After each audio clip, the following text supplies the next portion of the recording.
Hello बच्चा लोग, good evening. सभी बच्चों का हमारे लाइव क्लास माइक्रो दुनिया और पीएसएस क्लासेस में बहुत बहुत स्वागत है। आशा करते हैं आप सभी लोग बहुत अच्छे होंगे, बढ़िया बढ़िया होंगे, मस्त होंगे, जबरदस्त होंगे। आप लोगों की पढ़ाई बहुत ही अच्छे से चल रही होगी। तो कैसे हो मेरे गुड्डा और गुड़ियों? तो बच्चों, आज की क्लास आप लोगों के लिए इंपॉर्टेंट होने वाली है, क्योंकि आप लोगों को पता ही है कि हम आपको पढ़ा रहे हैं क्लास इलेवेंथ की भौतिक विज्ञान, सॉरी, क्लास इलेवेंथ का ये बच्चा वनस्पति विज्ञान है।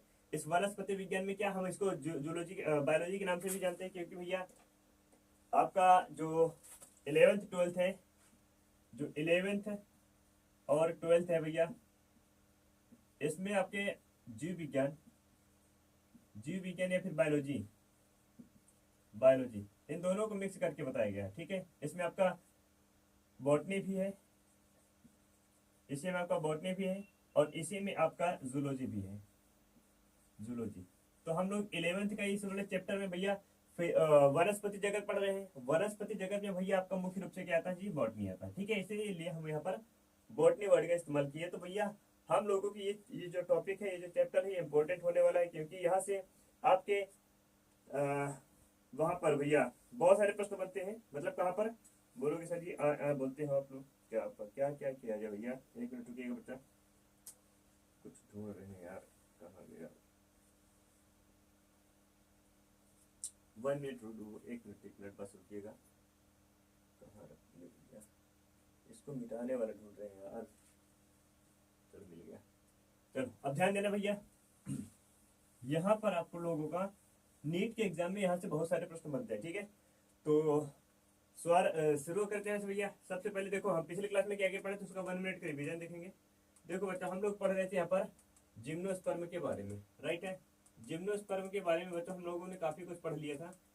देख लो आप लोग, शुरुआत है यहाँ से। ठीक है, जिम्नोस्पर्म के बारे में, ये एक प्रकार का कैसा बच्चा है यहाँ पर, ये जिम्नोस्पर्म का जो मीनिंग होता है वो नेक्ड बीज, अर्थात इनके जो बीज बनेंगे भैया वो अनावृत बीज, मतलब बीज तो बनेंगे लेकिन उनके बीज के ऊपर कोई भी आवरण नहीं रहेगा, इसलिए इनको कहते हैं अनावृत बीज। ये बच्चों उसके कुछ उदाहरण है यहाँ पर आप लोग देख पा रहे हैं। नग्न बीज कहलाते हैं, फिर नग्न बीजाणु होते हैं। इसमें आपका अंडाशय निर्माण नहीं होता है, और अंडाशय निर्माण नहीं होगा तो बच्चा फल का भी निर्माण नहीं होगा, और फल का निर्माण नहीं होगा तो भैया फल बीज के ऊपर कोई आवरण नहीं, उसमें नहीं पाया जाता। ठीक है, वही यहाँ पर लिखा है कि बीजांड आगे चल करके बीज में परिवर्तित हो जाता है, इसमें फल का निर्माण नहीं होता है। अर्थात जो भी बीज बनेगा वो आपके कोट रहित होगा, मतलब कोट रहित होगा, उसमें कोई भी आवरण नहीं पाया जाएगा। ठीक है, इसके आवास की बात करेंगे भैया, पूरी तरह से कैसे होते हैं सर? स्थलीय होते हैं, उस शीतोष्ण क्षेत्र में पाए जाते हैं जहाँ पर बहुत ज्यादा ठंडी चलती रहती है, हवा ठंडी पड़ती रहती है और हवा हमेशा चलता रहता है, वहां पर ये पादप पाए जाएंगे। और लैंगिक जनन के लिए इन्हें निषेचन की आवश्यकता नहीं होती है। ठीक है, तो बच्चे इसका मुख्य पादप शरीर देख लिए थे, जड़ तल पत्ते में भी विभेदित होता है, जो कि बीजाणुद्भिद कहलाता है भैया। ये द्विगुणित होता है हमेशा। और यहाँ पर याद रखना भैया, इसका जो आकार की बात करेंगे तो आकार में बहुत ज्यादा परिवर्तन देखने को मिलता है, झाड़ियों से लेकर के बहुत बड़े वृक्ष अर्थात बच्चा रेड वुड तक ये मिलते हैं। और कितना लंबाई होती है? लगभग 100 मीटर तक ये इनकी लंबाई होती है। ठीक है, इनमें बच्चों शाकीय पौधे बिल्कुल नहीं आते हैं। और यहाँ पर संवहनी ऊतक के बारे में बात करेंगे तो इनमें संवहनी ऊतक बच्चों विकसित प्रकार का पाया जाता है, लेकिन लेकिन इसमें ट्विस्ट क्या भैया कि इनके संवहनी में जो जाइलम होता है, जाइलम वाले भाग में वाहिनिकाएं नहीं पाई जाएंगी। ठीक है, सॉरी, वाहिकाएं उपस्थित होती हैं, जबकि वाहिकाएं यहाँ पर प्रेजेंट होती हैं, राइट है। और इसे बच्चा फ्लोएम में भी इसमें सहचर्य कोशिका या फिर कंपेनियन सेल अनुपस्थित होती है, उसकी जगह पर यहाँ पर एल्ब्यूमिनस कोशिकाएं पाई जाती हैं। फ्लोएम भी बच्चा विकसित प्रकार का पाया जाता है। जाइलम जल का संवहन करेगा, फ्लोएम खाद्य पदार्थों का परिवहन करता है। तना की बात करेंगे बच्चे यहाँ पर, देखो हम एक एक चीज पढ़ रहे हैं। ठीक है, एक एक यहाँ पर पढ़ रहे हैं बच्चा। देखो आप लोग यहाँ पर यहाँ से तने की शुरुआत करते हैं, तो तना भैया पढ़ेंगे, फिर उसके बाद पढ़ेंगे यहाँ पर जड़ पढ़ेंगे, फिर उसके बाद पत्ती की विशेषता देखेंगे, राइट है। पत्ती की विशेषता देखेंगे बच्चा। इसमें जो तना होता है वो दो प्रकार से हो सकता है। एक तो भैया ये तना अशाखित हो सकता है, ये तो वो शाखित हो सकता है। अगर अशाखित रहेगा बच्चों किसमें, तो याद रखना आप लोग साइकस में। अगर शाखित है तो वो किसमें हो सकता है? आपका पाइनस या फिर सिट्रस में। पाइनस और सिट्रस में शाखित पौधा होता है, शाखित वो होता है भैया। जड़ तंत्र की बात करेंगे तो इसमें मुख्य रूप से कंप्लीट भैया मूसला जड़ पाई जाएगी, लेकिन ये जो मूसला जड़ होती है भैया, ये सभी पादपों में नहीं, कुछ पादपों में अनुपस्थित होगी। इसकी जगह पर दूसरे जड़ पाई जाती है, जिसको हम कहते हैं वो विशिष्ट जड़ होते हैं। जैसे भैया आपका साइकस में कौन सी जड़ भैया? आपका कोलराइड कोलराइड जड़ पाई जाती है। देखो यहाँ पर लिखा कि कोलराइड रूट्स पाया जाता है आपका साइकस में या फिर प्रवाल मूल। काम क्या करता है ये काम करता है सर, नाइट्रोजन स्थिरीकरण करने का कार्य करता है। इसमें बच्चों एक विशिष्ट संरचना होती है, एक विशेषताएं पाई जाती है, जो कि इसमें सहजीविता का संबंध दर्शाती है। उसमें आपका नॉस्टॉक है, एनाबिना है।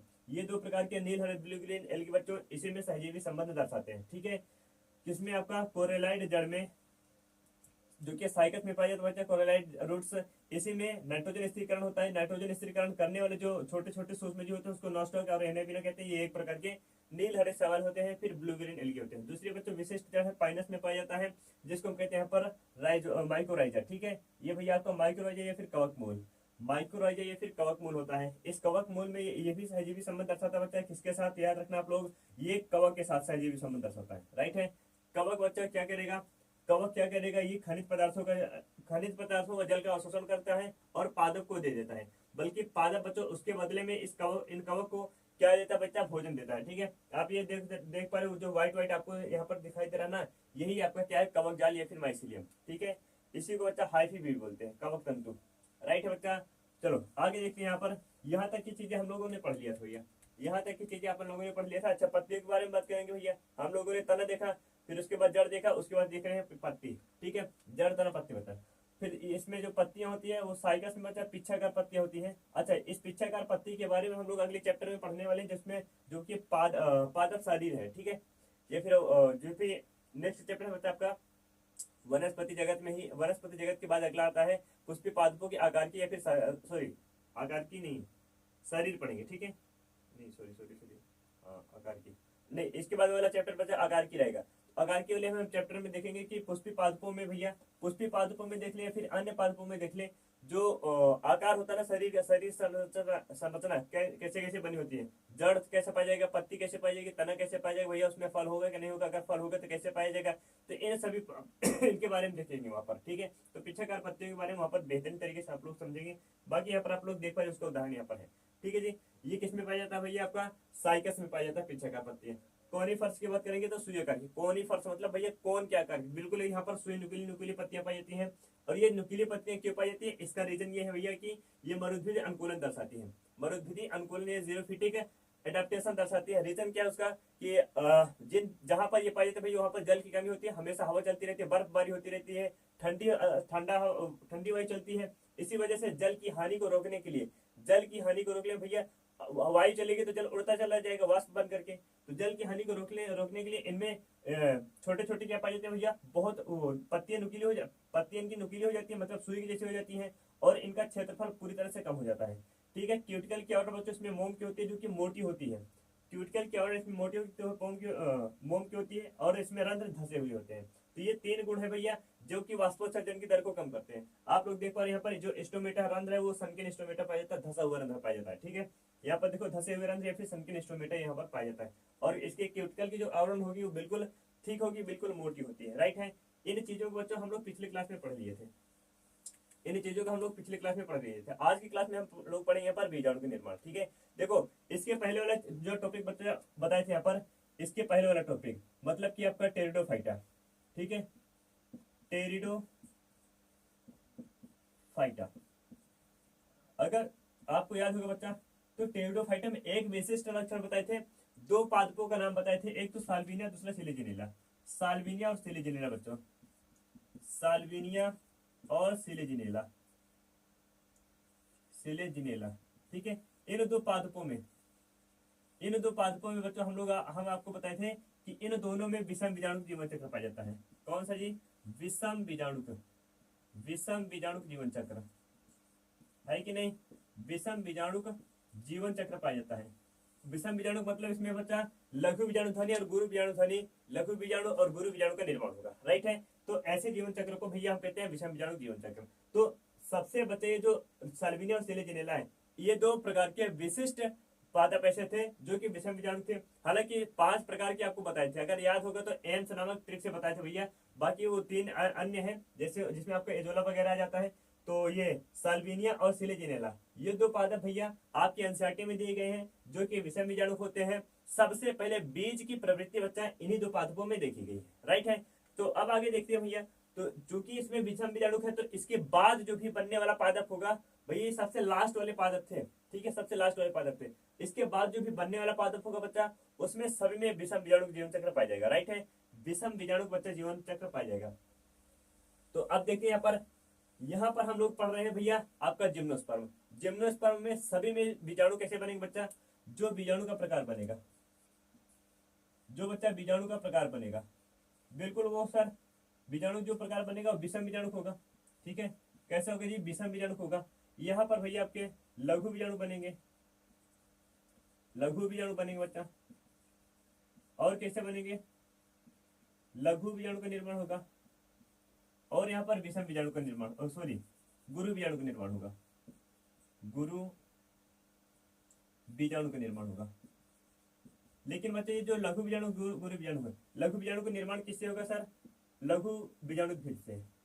लिख याद रख लेना इसको, लघु बीजाणुद्भिद, बीजाणुद्भिद। बाकी इनके लाइफ साइकिल भी आपको बताने वाले हैं भैया, इनकी लाइफ साइकिल भी आपको बताएंगे। ठीक है, लघु बीजाणुद्भिद ये भैया कहाँ से निकलेंगे, आप कहाँ से उत्पन्न होंगे, गुरु बीजाणुद्भिद से, गुरु बीजाणुद्भिद। बहुत इंटरेस्टिंग है, बहुत इंटरेस्टिंग है, क्योंकि यहाँ से चीजें ना बीजाणुद्भिद, यहाँ से चीजें बच्चों आपको जीवन चक्र पढ़ाएंगे तो आपको अच्छे से समझ में आ जाएगा। राइट है, तो ये लघु बीजाणुद्भिद बच्चे छोटे छोटे होंगे, लघु बीजाणुद्भिद कैसे होंगे बच्चे, बीजाणु कैसे होंगे जी, छोटे छोटे होंगे। गुरु बीजाणु बच्चे यहाँ पर बड़े बड़े होते हैं, है कि नहीं, गुरु बीजाणु कैसे होंगे बच्चा, बड़े बड़े होंगे। तो ये आपके लघु बीजाणु है, ये आपके गुरु बीजाणु है। अब इसके बारे में देखते हैं, इसके बारे में बच्चों यहाँ पर देखते हैं हमारे एनसीईआरटी में क्या क्या लिखा गया है, उसको थोड़ा सा 1 मिनट देख लेंगे, पढ़ लेंगे, फिर उसके बाद इसका जीवन चक्र बच्चों हम लोग यहाँ पर पढ़ेंगे। अच्छा, इसमें आप लोगों को तो पता चल गया है सर कि इसमें विषम बीजाणु जीवन चक्र पाया जाएगा। देख पा रहे हो आप लोग यहाँ पर सभी जिम्नोस्पर्म में विषम बीजाणु होते हैं, सभी जितने भी जिम्नोस्पर्म होंगे, जितने भी बच्चों अनावृत बीजी होंगे, सभी में क्या पाया जाएगा, आपका विषम बीजाणु पाया जाएगा। राइट है, चलो सही बात है सर। इसमें अब आगे देखते हैं भैया, जो बीजाणु होते हैं, स्पोर्स होते हैं, वो आपके छोटे होंगे और बड़े होंगे। छोटे को बोलते हैं यहाँ पर लघु बीजाणु, जो कि आपके नर कहलाते हैं बच्चा। छोटे बीजाणु को क्या बोलेंगे जी, नर या लघु बीजाणु। अब बच्चों जो बड़े होंगे उसको कहेंगे गुरु बीजाणु, ये ही होती है आपकी मादाएं होती है। राइट है, तो इतनी सी चीजें आपको ध्यान से रखनी है। अब बच्चा इसका देखते हैं यहाँ पर लाइफ साइकिल कैसे है, इसका जीवन चक्र के बारे में। ठीक है, यहाँ पर देखो लैंगिकता, अच्छा लैंगिकता के बारे में उसके बाद आगे देखेंगे भैया जीवन चक्र। पहले देखते हैं लैंगिकता के बारे में, मतलब इसमें सेक्सुअल जो लैंगिक अंग होता है बच्चा, वो कौन सा होता है। तो जो नर होता है भैया, जो नर पादप होता है, उसमें भी वो नर पादप बच्चा अलग होगा और मादा पादप यहाँ पर अलग होता है। जितने भी जिम्नोस्पर्म होंगे, सभी जिम्नोस्पर्म भैया नर पादप अलग होंगे और मादा पादप अलग होगी। नर पादप के ऊपर बच्चा नर शंकु का निर्माण होगा। इसी नर शंकु में भैया, नर शंकु के अंदर ही नर स्पोरोफाइट अर्थात नर क्या बोलते हैं, लघु बीजाणु पर्ण पाए जाएंगे। ठीक है, नर में बच्चा इसी नर शंकु में लघु बीजाणु पर्ण पाए जाएंगे। लघु बीजाणु पढ़ने के बाद अंतर लघु बीजाणु ध्वनि। अब बाकी जीवन चक्र के बारे में बताएंगे, इसको तब समझ में आ जाएगा आपको। ये भी आपका नर शंकु है, यहाँ पर आपका बच्चा मादा जनन अंग होता है। इसी के बिल्कुल पादप के टिप पर ऊपर भैया क्या कौन सा अंग पाया जाता है, मादा जनन अंग पाया जाता है। राइट है, सही बात है सर। अब इसमें जो मेल है बच्चा, देख पा रहे हो आप लोग, मेल एंड फीमेल दोनों अलग अलग पादप शरीर पर पाए जाते हैं। जिन पादपों में, जिन जीवों में बच्चा नर और मादा अलग अलग होंगे, उनको बोलते हैं बच्चा डायोसियस या फिर यूनिसेक्सुअल। ठीक है, जिन पादपों में नर और मादा अलग अलग शरीर में होंगे, नर लैंगिक अंग अलग, मादा लैंगिक अंग अलग, उन्हें हम कहते हैं बच्चा डायोसियस या फिर एक लिंगाश्लेष। ठीक है जी, तो वो आपके जिम्नोस्पर्म में आपके डायोसियस होते हैं। ठीक है, अर्थात नर एवं मादा शंकु अलग अलग पादपों पर उपस्थित होते हैं। राइट है जी बच्चा, ये उदाहरण आप लोग याद रखना साइकस में, साइकस में ऐसे संरचना पाई जाती है। अच्छा, क्या कोई ऐसा भी पादप है क्या कि जिसमें नर और मादा एक ही बार पाया जाता हो भैया, तो बिल्कुल है जी, वो ही आपका हो जाता है पाइनस। ठीक है, पाइनस में बच्चा आपका नर और मादा शंकु एक ही पादप पर पाई जाती है। देख पा रहे हो आप लोग यहाँ पर, ये अपवाद में है बेटा पाइनस, एक्सेप्शन में क्या है, ये पाइनस है। ठीक है, पाइनस ये बच्चा होता है कैसा, मोनिशियस, मतलब कि नर शंकु और मादा शंकु एक ही पादप पर पाए जाएंगे। देखो आप लोग यहाँ पर क्या पाया जाता है, ये है बच्चा मादा शंकु, ये क्या है आपके मादा शंकु, और ये भैया आपके नर शंकु, ये है ये सबके सब क्या है आपके नर शंकु। ठीक है, ये बच्चा आपके लैंगिक अंग होते हैं, मादाओं में ये लैंगिक अंग होते हैं मादा शंकु। राइट है, अब देखो यहीं पर वही चीज यहाँ पर लिखा हुआ भैया कि पाइनस यह मोनेशियस होता है, बाइसेक्सुअल या फिर उभयलिंगाश्रयी होता है। क्यों, क्योंकि एक ही पादप में नर और मादा लैंगिक अंग एक ही पादप में पाए जाते हैं, नर एवं मादा शंकु एक ही पादप पर उपस्थित होते हैं। राइट है बच्चा, तो इसको याद रख लेना आप लोग। जबकि आप लोग इसके पहले वाले जो पढ़े थे साइकस में नर और मादा अलग अलग होंगे, लेकिन भैया पाइनस में नर और मादा एक ही पादप पर उपस्थित होते हैं। चलो आगे देखते हैं भैया।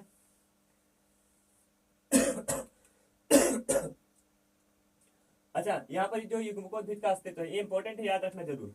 यहाँ पर लिखे ना भैया, very most important, very important है।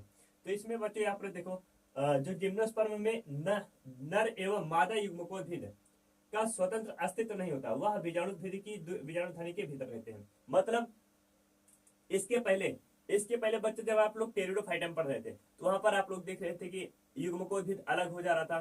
भैया मुख्य पादप जो उसमें शरीर था बीजाणुद्भिद, देखो टेरिडोफाइट की बात कर रहे हैं यहाँ पर, बीजाणुद्भिद, ठीक है बच्चा, बीजाणुद्भिद इसमें जड़ तना पत्ती था, उसमें जड़ तना पत्ती था। इसी बीजाणुद्भिद के अंदर बच्चों क्या बन रहे थे, आपके युग्मकोद्भिद थे। ये युग्मकोद्भिद जो नर था वो अलग हो जा रहा था। भैया नर युग्मकोद्भिद आपका प्रोथैलस कहला रहा था, है कि नहीं, प्रोथैलस कहला रहा था, थोड़ा सी इस टाइप में था। हाँ ठीक है, सही तो बना रहे थे। ये बच्चों कुछ इस टाइप में था, ये प्रोथैलस था। इसी प्रोथैलस को हम युग्मकोद्भिद कह रहे थे। ये स्वतंत्र था, ये स्वतंत्र था बच्चों, और ये प्रकाश संश्लेषण कर सकता था, प्रकाश संश्लेषण कर सकता था, संरचना अस्पष्ट थी। जबकि मादा युग्मकोद्भिद बच्चा वो शरीर के अंदर ही थी, मादा। अच्छा देखो इसी के बाद भैया ये युग्मकोद्भिद है, ये यहीं से आपका नर शंकु क्या बोलते हैं, नर लैंगिक अंग बनेगा, और यहीं से आपका मादा लैंगिक अंग भी बनता है। नर लैंगिक अंग बच्चा यहीं से मादा लैंगिक अंग दोनों बनते हैं। अब आप सोचो कि ये बीजाणुद्भिद बच्चे यहाँ से बिल्कुल अलग हो गया है, यहाँ से बच्चा बीजाणुद्भिद अलग हो गया है, सॉरी ये आपका बीजाणुद्भिद शरीर है, यहाँ से ये आपका है युग्मकोद्भिद, युग्मकोद्भिद, ठीक है। अगर आप लोगों को यहाँ पर नजर आ रहा होगा तो ये दोनों बच्चे एक दूसरे से अलग हो गए हैं, लेकिन जितने भी जिम्नोस्पर्म है भैया उन सभी जिम्नोस्पर्म में ये सारी संरचनाएं भैया बीजाणुद्भिद और युग्मकोद्भिद ये दोनों एक ही पादप पर स्थित रहेंगे, ये कभी भी स्वतंत्र नहीं होते हैं। वही चीज यहाँ पर लिखा भैया कि इसके बाद वाले में देखेंगे, इसमें जिम्नोस्पर्म में नर एवं मादा युग्मकोद्भिद का स्वतंत्र अस्तित्व नहीं होता है, ठीक है। ये बच्चों द्विगुणित शरीर अर्थात बीजाणुद्भिद के बीजाणु धनी के भीतर ही ये उपस्थित होते हैं। ये चीज आप लोगों को याद रखना, राइट है बच्चा। तो आई होप यहाँ तक की चीजें आप लोगों को अच्छे से समझ में आ गई होंगी। अगर आप लोग यहाँ पर ध्यान से देखेंगे, यहाँ से बच्चों ध्यान से देखेंगे, ये भैया आपका क्या है, बीजाणुद्भिद है। स्पोरोफाइट है भैया, ये बीजाणुद्भिद है। इसमें बच्चा एक शाखा में देखोगे तो यहाँ पर ये आपको शंकु नजर आ रहे होंगे, ये भैया आपके क्या शंकु है, ये भैया नर शंकु है, ये मादा शंकु है कि नहीं। ये बच्चा नर शंकु है और ये ऊपर वाला मादा शंकु है, दोनों इसी पादप शरीर पर स्थित है कि नहीं, बोलोगे हाँ सर। अच्छा यही आगे चल करके बच्चा इनको कहते हैं गैमेटोफाइट या फिर बीजाणुद्भिद, यही आपके कहलाएंगे बच्चा बीजाणुद्भिद दोनों के दोनों, ठीक है। अच्छा ये आपका बीजाणुद्भिद है भैया, ये आपका युग्मकोद्भिद है, सॉरी युग्मकोद्भिद कहलाता है दोनों, मतलब नर शंकु और मादा शंकु। तो वही अभी आपको बताएं। अब आगे देखना बच्चा, यहाँ पर इसके जीवन चक्र के बारे में बात करते हैं। देखो भैया जीवन चक्र बिल्कुल इजी है। तो सबसे पहले भैया जीवन चक्र इसमें बीजाणुद्भिद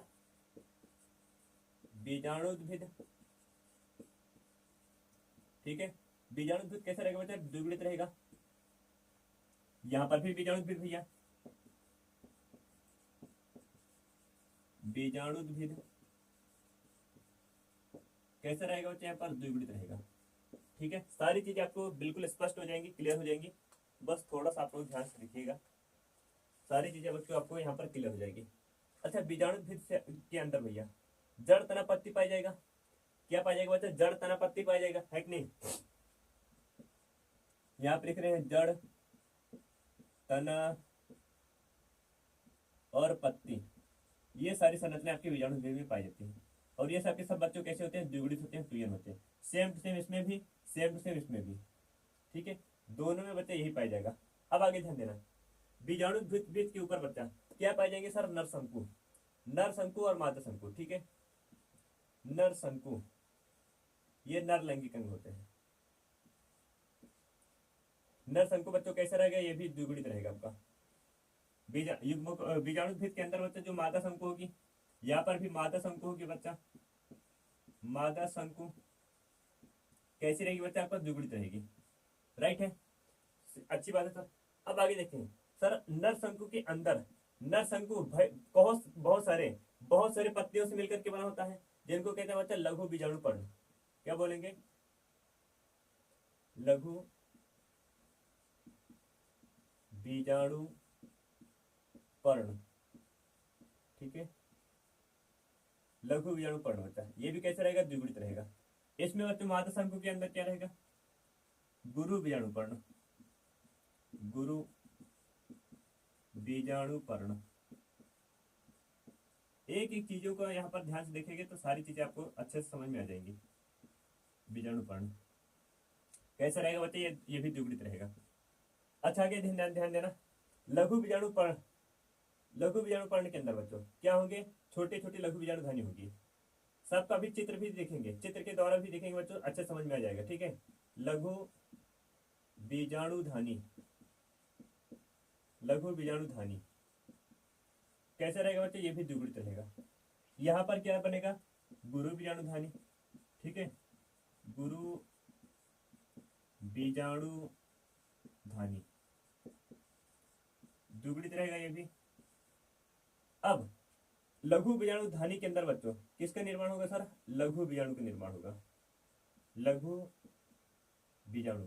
देखो इसमें लघु बीजाणु ध्वनि के अंदर बच्चों लघु बीजाणु मात्र कोशिका होंगी, लघु बीजाणु मात्र कोशिका, मात्र कोशिका मतलब एक ऐसी कोशिका जो कि लघु बीजाणु का जन्म करेगी, द्विगुणित रहेगी। यहाँ पर बच्चों गुरु बीजाणु मात्र कोशिका होगी, गुरु बीजाणु मात्र कोशिका, मात्र कोशिका, ठीक है। कैसी रहेगी बच्चे, ये भी द्विगुणित रहेगी, ट्विन रहेगी। यहाँ तक की चीजें आप लोगों को अच्छे समझ में आ गई है कि नहीं। यहाँ से यहाँ तक की चीजें बच्चों देखो, आप लोग थोड़ा सा कमेंट आप लोगों को नहीं देख पाएंगे, उसके लिए माफी चाहेंगे भैया। बाकी की सारी चीजें आप लोगों को अच्छे से दिखाई दे रही है, बहुत अच्छी बात है भैया। आगे देखेंगे यहाँ पर, तो लघु बीजाणु मात्र कोशिका के अंदर टूयन, गुरु बीजाणु मात्र कोशिका बच्चा ये भी टूयन रहेगी। अब यहाँ पर होगा बच्चा आपका अर्धसूत्री, क्या होगा बच्चा यहाँ पर, अर्धसूत्री अर्थात बच्चा मियोसिस, मियोसिस। अर्धसूत्री विभाजन के द्वारा यहाँ पर क्या बनेगा बच्चा आपका, लघु बीजाणु, लघु बीजाणु कितने बनेंगे बच्चा, चार लघु बीजाणु का निर्माण होगा, ठीक है। यहाँ पर 4 लघु बीजाणु का निर्माण होगा। अब ये जो लघु बीजाणु भैया माइक्रोस्पोर, माइक्रोस्पोर जो है यहाँ पर देखेंगे मेगास्पोर, इसमें भी होगा बच्चा आपका अर्धसूत्री विभाजन जो गुरु बीजाणु मात्र कोशिका है। यहाँ पर भी होगा अर्धसूत्री विभाजन, अर्धसूत्री अर्थात मियोसिस, ठीक है। इसमें बच्चा आपके 4 गुरु बीजाणु का निर्माण होगा, जिसमें से एक ही बचेगा गुरु बीजाणु, ठीक है। यहाँ तक की चीजें आप लोगों को क्लियर है भैया। लघु बीजाणु का निर्माण हो गया, गुरु बीजाणु। अच्छा अर्धसूत्री विभाजन हो गया तो यहाँ पर द्विगुणित है, यहाँ पर क्या हो जाएगा, अगुणित होगा। यहाँ पर भी होगा क्या बच्चा, अगुणित होगा। अब आगे ध्यान देना, यही लघु बीजाणु आगे चल करके बच्चा क्या बनाएगा बच्चा, पराग कण, पराग कण बनाएगा। तो पराग कण कैसा होगा भैया, पोलन ग्रेन्स, ये भी अगुणित रहेगा। गुरु बीजाणु बच्चों आगे चल करके बनाएगा क्या चीज, अंड कोशिका। क्या बनाएंगे यहाँ पर, अंड कोशिका, ठीक है।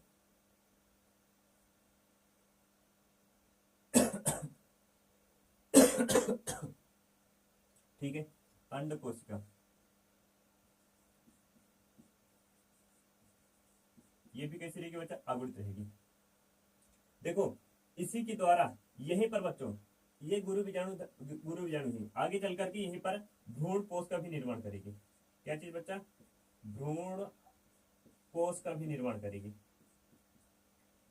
देखो अगर आप लोगों को बच्चा जो आप लोगों ने कभी अगर 12th वाली क्लास देखी होगी, मेरी 12th वाली क्लास बच्चा जिनमें पुष्पी पादुका में लैंगिक जनन, उसमें बच्चा निषेचन के पश्चात, निषेचन के बाद भ्रूण कोश का निर्माण हो रहा था। निषेचन बच्चों हो गया था, तब उसके बाद वहां पर त्रिगुणित भ्रूण कोश का निर्माण हुआ था। लेकिन यहाँ पर भैया निषेचन से पहले ही, अभी निषेचन नहीं हुआ है लेकिन भ्रूण कोश का निर्माण हो गया है, ठीक है। निषेचन नहीं हुआ लेकिन भ्रूण कोश का निर्माण हो गया है, और ऐसा भ्रूण कोश बच्चों कैसा होगा, अगुणित होगा, ठीक है। अगुणित यहाँ पर भ्रूण कोश होगा, सही बात है बच्चा।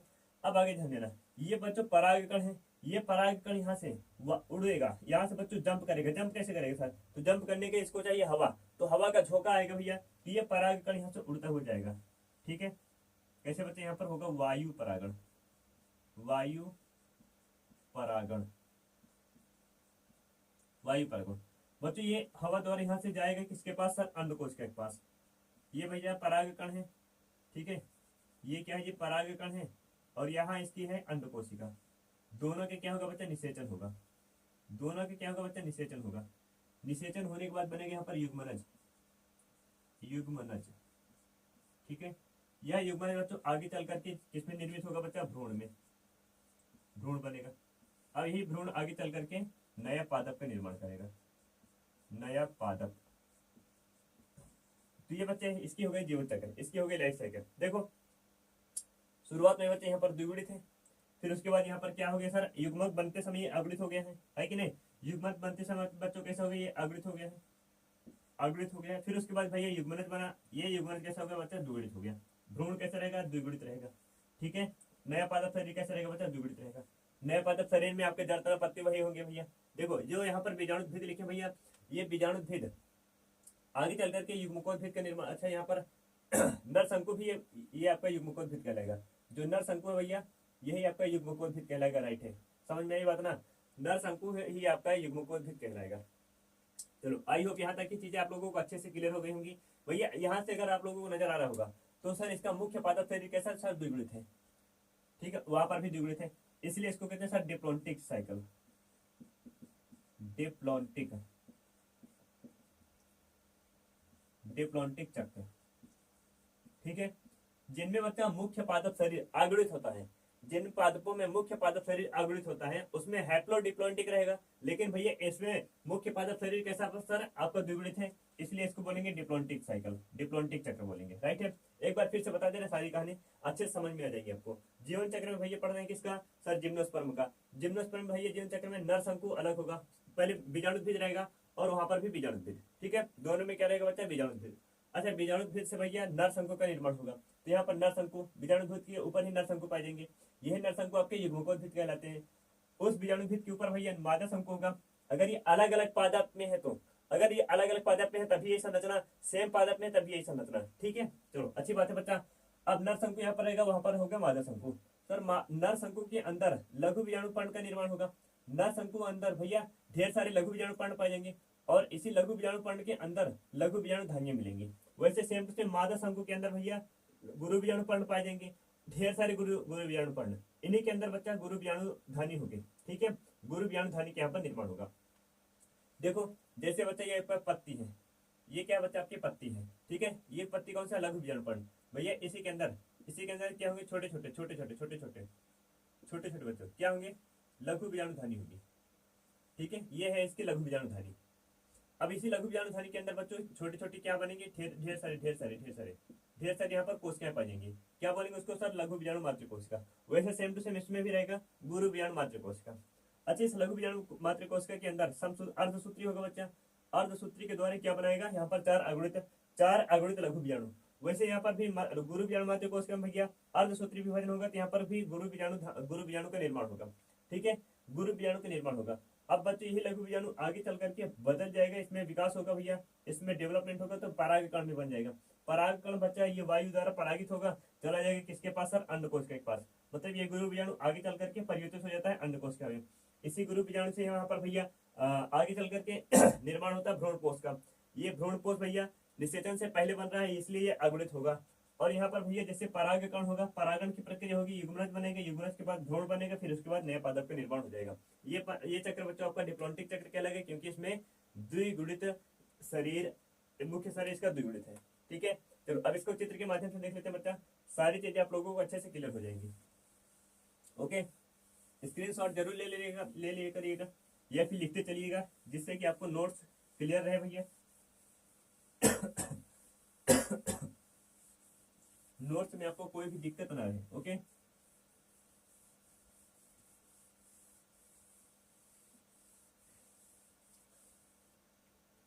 देखो अब हम लोग यहाँ पर देखते हैं अभी तक जितना भी पढ़े हैं भैया।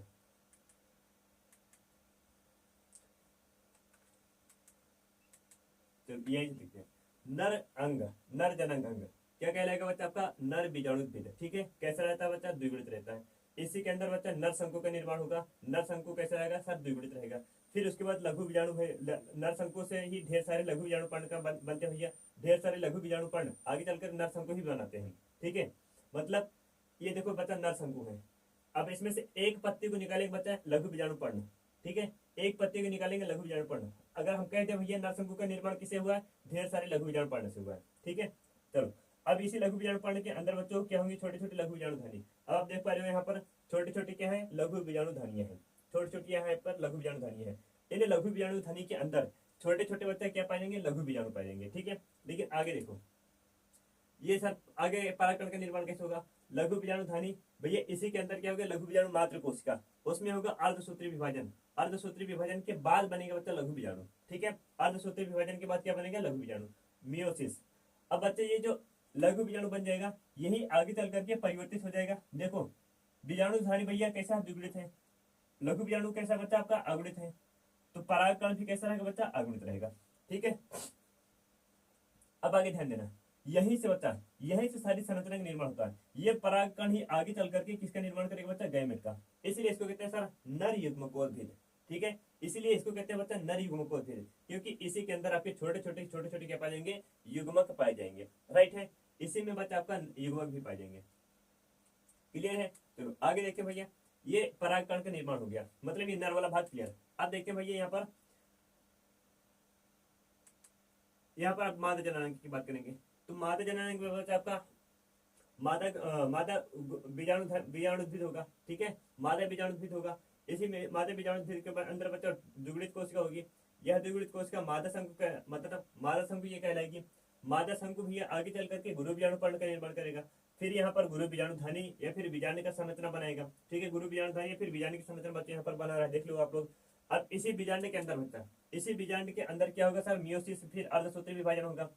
इसका मतलब आगे चल करके बीजाणु से बच्चा गुरु बीजाणु का निर्माण होगा। यह गुरु बीजाणु आगे चल करके मादा युग्मकोद्भिद में परिवर्तित हो जाएगा। ठीक है, यह गुरु बीजाणु बच्चा आगे चल करके मादा युग्मकोद्भिद में परिवर्तित हो जाएगा। अब देखो इसकी खासियत क्या है, इसमें बच्चे 2 या 2 से अधिक स्त्री धानी आर्किगोनियम पाए जाते हैं। मतलब 2 या 2 से आपके अधिक स्त्री धानी यहाँ पर पाए जाएंगे, जो कि आपके अंड को प्रत्येक स्त्री धानी में भैया एक एक अंड कोशिका होगी। ठीक है, प्रत्येक अंड कोशिका प्रत्येक स्त्री धानी में भैया एक ही आपकी अंड कोशिका पाई जाएगी।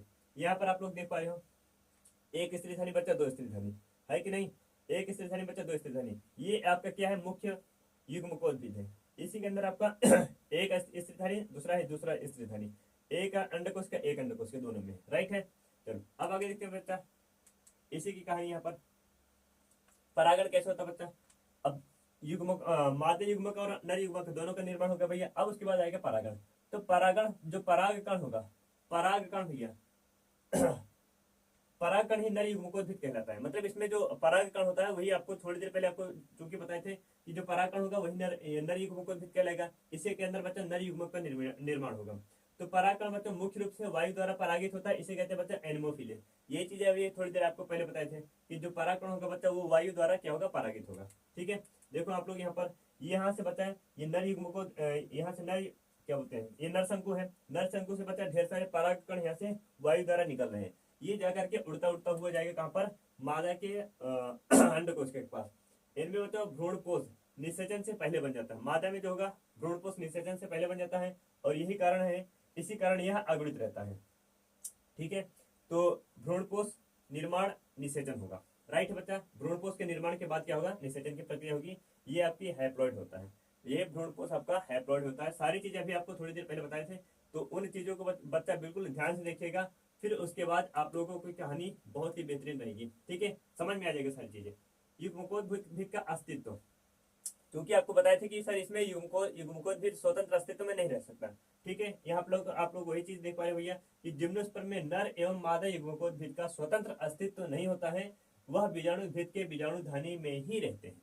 ठीक है, बीजाणुद्भिद के बीजाणुधानी के अंदर ही रहते हैं। मतलब बीजांड बच्चा बीजाणुधानी के अंदर रहेगा और लघु बीजाणु बीजाणुधानी के अंदर रहेगा। ठीक है, लघु बीजाणुधानी के अंदर रहेगा। राइट है, तो ये चीजें हो गई बच्चा आपकी। आज की कहानी यहीं तक पढ़ाएंगे बच्चा, आज की क्लास यहीं तक चलेगी। ये भैया आपका क्या है, बीजाणुद्भिद है। मतलब एक आपको ओवर भी दिया गया है, ठीक है, ऐसा एग्जैक्ट नहीं रहेगा, क्योंकि आप लोग पता है कि सर बीजाणु फिर आपका जड़ तना पत्ती होगा, बीजाणु धनी भैया उसके अंदर छोटी छोटी कोशिकाएं होंगी, है कि नहीं, छोटी छोटी क्या होंगी, बीजाणु धनियां होंगी, उसी बीजाणु धनी के अंदर क्या पाया जाएगा बच्चा, आपका युग्म पाया जाएगा। देखो यहाँ से ये जो चीजें बताई गई है ना, मतलब एक पादप शरीर है बच्चा जो बीजाणु है, पादप शरीर में ही पाया जाएगा क्या चीज सर, बीजाणु धनी, बीजाणु धनी में ही पाया जाएगा क्या चीज, युग्म, वही चीज बताई गई है, राइट है। तो आई होप आज की क्लास आप लोगों को पसंद आई होगी। तो अगर आप हमारे चैनल पर नए स्टूडेंट हो बच्चा लोग, तो चैनल को कर लीजिएगा सब्सक्राइब और वीडियो को कर दीजिएगा लाइक। बाकी की क्या है बच्चों, यहाँ पर हम डेली की डेली आपको लाइव क्लास में बताते ही हैं। तो बच्चों कुछ दिन तक आपकी अपलोडेड क्लास ही चलेगी, चिंता न करिएगा, लेकिन कुछ दिन के बाद आपकी रिकॉर्डेड क्या आप लाइव क्लास वापस आ जाएंगे, ठीक है। बाय बाय बच्चा लोग।